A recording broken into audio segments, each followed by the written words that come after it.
The race to dominate artificial intelligence is ramping up around the globe. Now the Trump administration is accusing China of trying to rip off American tech to get ahead.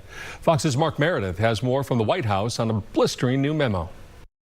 Weeks before President Trump's summit with Chinese leader Xi Jinping, the U.S. is accusing China of running industrial-scale campaigns to steal American AI. This is a playbook they have been executing for decades. The White House releasing a memo this week saying these operations use thousands of proxies and jailbreaking techniques to extract information.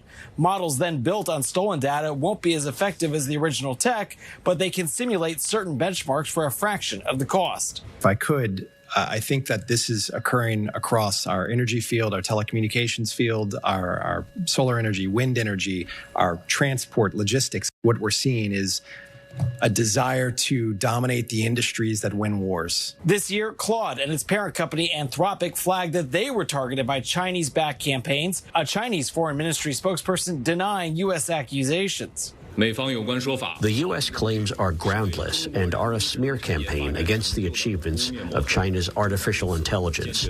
China firmly opposes this. A Senate report estimates China steals between $400 and $600 billion a year of American intellectual property. Still, a Fox News poll shows most American voters are split over the future of AI, with 54% seeing it as unfavorable. The Trump administration says it will hold China and other foreign actors accountable, but that it plans to speak with American AI companies about how to fight back. At the White House, Mark Meredith, Fox News.